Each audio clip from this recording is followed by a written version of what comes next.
Bonjour à tous, aujourd'hui nous allons clôturer la leçon sur Saint-Louis. Nous allons travailler sur les héritages du passé, c'est-à-dire qu'est-ce qu'il nous reste de Saint-Louis et qu'est-ce qu'il a transmis dans l'histoire de France. Je vais d'abord faire un petit rappel de ce qui a été vu avant. Peut-être vous avez relu votre leçon, enfin vos deux leçons. La première concerne le début de son règne et ce qu'il a fait pour la France à ce moment-là.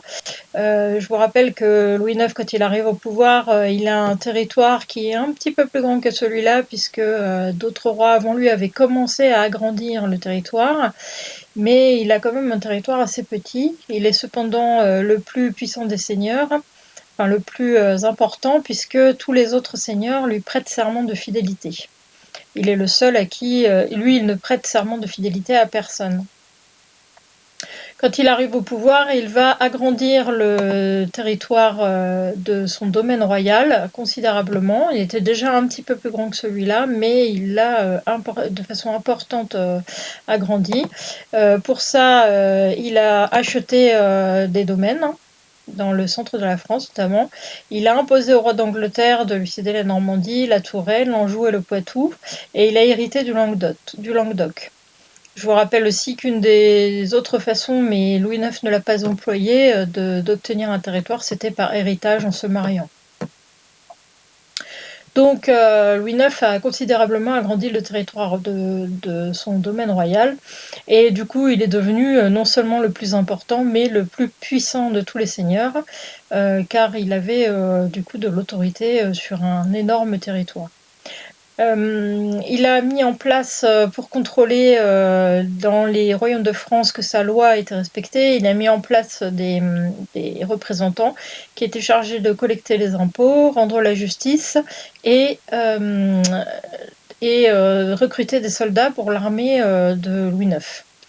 Il a aussi mis des enquêteurs en place pour surveiller ce qu'il faisait. Donc en fait, il a un peu mis la même chose que Charlemagne en place, avec d'autres noms, pour faire la même chose. Voilà. Nous avions vu ensuite que Louis IX était un roi très chrétien.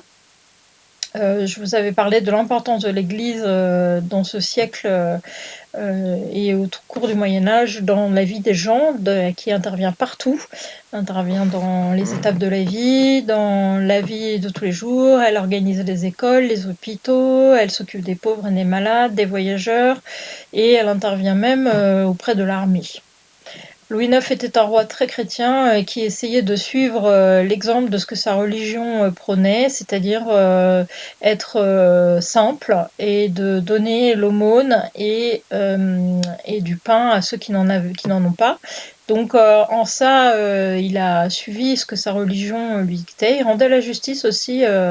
On dit que le dimanche, il avait mis sa résidence à Vincennes, au château de Vincennes, qui se visite, que vous pouvez visiter.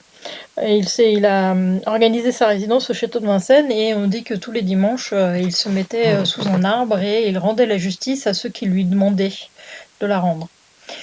Louis IX a participé à 2 croisades. La première, il a perdu, et donc sa défaite l'a suffisamment marqué pour qu'il essaye de faire la deuxième, et il est mort au cours de cette deuxième croisade, non pas en se battant, mais de la peste. Il a attrapé cette maladie qui sévissait dans l'armée à ce moment-là, dans l'armée en déplacement.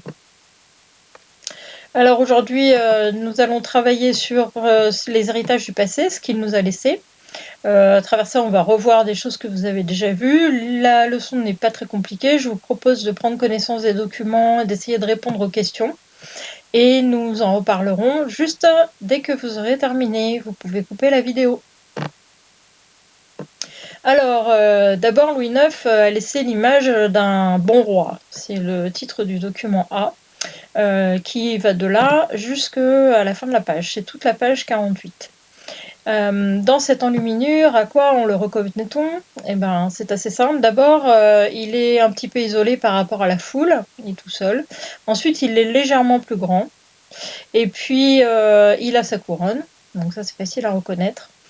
Et il est en train en fait de donner l'aumône, de distribuer du pain à ceux qui ont faim et de la nourriture à ceux qui ont faim. Il a des vêtements assez simples, ce qui le représente. Il a des vêtements très très simples. Il n'est pas du tout habillé comme un roi. La seule chose qui permet de reconnaître qu'il est roi, c'est sa couronne. Alors, on vous demande ce que c'est que cette auréole là. Normalement, on l'avait déjà travaillé sur une représentation. Dès qu'il y a une auréole comme ça autour de la tête d'un personnage, quelle que soit la religion, cela symbolise sa sainteté. C'est-à-dire que la religion en a fait un homme exemplaire, qui a vécu de façon exemplaire et qu'il est conseillé de suivre. Enfin, c'est comme un modèle à suivre. Donc l'auréole, c'est pareil sur les enluminures pour l'islam. Sur les musulmans, on a aussi des auréoles autour des personnages qui sont saints. Voilà. En ce qui concerne euh, la suite du document, et il nous a laissé... alors, une des choses qu'il a laissé, c'est que la plupart des rois ont pris son nom par la suite, ont donné le nom de son nom au fils aîné par la suite. Et donc, dans le document, on vous dit que 4 rois sont représentés. Donc, il y a Louis XIII, Louis XIV, Louis XV et Louis XVI. Et on vous demande ce que vous connaissez de ces rois. Alors, j'imagine que de Louis XIII et Louis XV, vous n'avez pas beaucoup de connaissances. Peut-être Louis XIV vous évoque-t-il plus de choses. Louis XIV, c'est le roi Soleil. C'est celui qui a fait construire Versailles. Donc, en général, il est assez connu pour ça. Louis XVI est le roi qui a marqué l'histoire de France puisqu'il est le dernier roi de France et il a été guillotiné. Il se trouve qu'il s'est retrouvé roi au moment de la Révolution française qui a changé la façon de gouverner de la France. Voilà, Louis XIII et Louis XV ont été, lui, le prédécesseur de Louis XIV, celui qui est venu, qui était juste avant, et Louis XV était venu juste après Louis XIV. Voilà. Et en fait, on donnait le nom de Louis pour rappeler la puissance de ce roi. On voulait aussi se souvenir que ça avait été un roi bon, exemplaire, qu'il fallait prendre comme un modèle. Et donc, c'était un petit peu l'enjeu de garder son nom et aussi que il a été très autoritaire, donc enfin beaucoup moins que. Il a été autoritaire et donc aussi montré qu'il était le représentant de Dieu sur terre. Voilà, comme un modèle à suivre. Donc voilà, son nom s'est perpétué au cours des siècles. Qu'en ce qui concerne l'autorité du roi, alors ici, vous avez une enluminure qui représente le roi de France qui reçoit l'hommage du roi d'Angleterre. Alors il se trouve que ce roi de France, ce n'est pas Louis IX, c'est Philippe VI de Valois qui reçoit l'hommage de roi d'Angleterre, qui lui prête serment de fidélité. Donc les mains sont un petit peu trop grandes par rapport à la taille des personnages. C'est fait exprès, puisque ce geste des deux mains du roi d'Angleterre et qui sont entourées des mains du roi représente l'hommage. C'était une cérémonie qui disait qu'on jurait fidélité à un seigneur plus puissant que lui, que soi. Donc le roi d'Angleterre est ici, il est à genoux, incliné. Ses mains sont à l'intérieur de celles de Louis IX, qui les prend comme un geste protecteur. Il a ici le blason des rois d'Angleterre, qui est le lion. Il est couronné. Le manteau rouge aussi, qui symbolise la royauté anglaise. Et si le roi de France, lui, est habillé avec un manteau à fleur de lys avec une couronne sur la tête, donc on le reconnaît bien.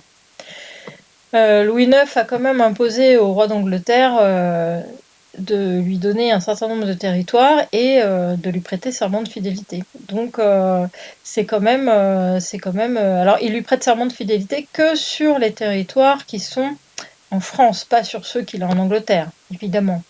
Donc ça, c'est pour dire que l'autorité du roi, elle s'est aussi construite avec le règne de Louis IX. Voilà. En ce qui concerne, alors Paris est devenue capitale de France. Le Louvre était déjà des châteaux de rois qui accueillaient les rois, mais Louis IX a contribué à ce que ça devienne une véritable capitale puisque il a installé le Parlement, il a fait agrandir le palais de la Cité et construire la Sainte-Chapelle dont on voit le clocher qui est juste là. Il a aussi rassemblé à Paris tous les lieux qui symbolisent le gouvernement, donc la trésorerie, les archives, les impôts. Tout ça a été concentré sur Paris. Et quand il est mort, Paris était la ville la plus peuplée d'Europe. Voilà. Alors la Sainte-Chapelle, elle se visite, c'est un magnifique lieu, ça vaut le coup d'aller y faire un tour, qui est avec beaucoup de vitraux, très colorés. Ça a été restauré il y a pas très longtemps et du coup, je vais vous montrer un tout petit film, qui, montre notamment, la quand on a enlevé les échafaudages, de la restauration. Ça vous permet de voir aussi la taille du lieu par rapport à la taille d'un homme. Voilà, voilà.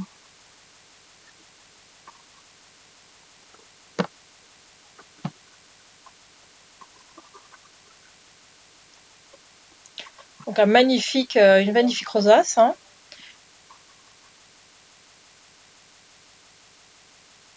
Des vitraux, 750 mètres carrés de vitraux.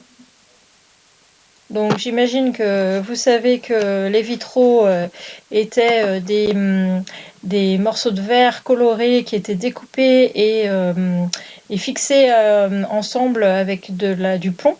Et donc ça formait un dessin. Donc vous avez vu la quantité de dessins qu'il y a dans cette chapelle. En fait, Louis IX, toujours sur le modèle d'un homme très chrétien, a rassemblé des morceaux de la couronne d'épines de Jésus, qui, avant de se faire tuer, on lui avait mis une couronne d'épines pour se moquer de lui. Voilà, et donc cette couronne d'épines, Louis IX en a rassemblé quelques morceaux qu'il avait mis dans la Sainte-Chapelle. Aujourd'hui, ces morceaux de la couronne d'épines sont à Notre-Dame. Voilà. Voilà. Donc Paris est devenu la capitale. Alors la première monnaie unique. Donc Louis IX, il a créé un écu d'or qui est la première monnaie d'or déjà. Et puis, ça a été il a créé une monnaie comme ça pour permettre qu'il y ait moins d'inégalités dans le commerce entre les régions, entre les seigneuries, entre les régions. Puisque chaque seigneur avait sa propre monnaie et en fait, ça suscitait beaucoup d'inégalités dans le commerce. Et donc Louis IX a voulu réglementer ça. Il a obligé les seigneurs à garder la monnaie sur leur territoire et ne plus lui permettre de sortir. Et il a mis l'écu en place pour permettre à cette monnaie, au contraire, de circuler sur tout le territoire. Donc ça a facilité les échanges de commerce. Alors, on vous met alors déjà sur l'écu, donc je passe à la suite, vous avez le blason du roi de France, avec la fleur de lys, classique. Vous avez des inscriptions autour, mais j'avoue que je ne sais pas ce qu'il y a écrit. Et puis, on vous a mis un euro à côté parce qu'en fait, l'euro, quand il a été créé, est une monnaie unique entre plusieurs pays. Donc là, c'est pas des régions, mais c'est plusieurs pays. Ça revient un petit peu au même fonctionnement. Et en fait, cet euro, il a failli s'appeler l'écu. Et en fait, le problème, c'est que en allemand, l'écu, ein écu ressemble à un autre mot allemand qui est ein Kuh. Et ein Kuh, c'est la vache. Et donc, pour éviter qu'il y ait des problèmes de prononciation des confusions, on a fini par appeler l'euro au lieu de l'appeler l'écu. Voilà. Donc, un roi qui nous a laissé le nom d'autres rois, qui a laissé l'image d'un bon roi, qui a été qui a participé à l'autorité du roi, enfin qui a participé à mettre en place l'autorité du roi. Un roi qui a fait de Paris une capitale et qui a lancé une première monnaie unique. Voilà ce qu'il faut retenir. Je vous laisse maintenant prendre note de la leçon, l'apprendre, et puis je vous retrouve pour la suite. Au revoir.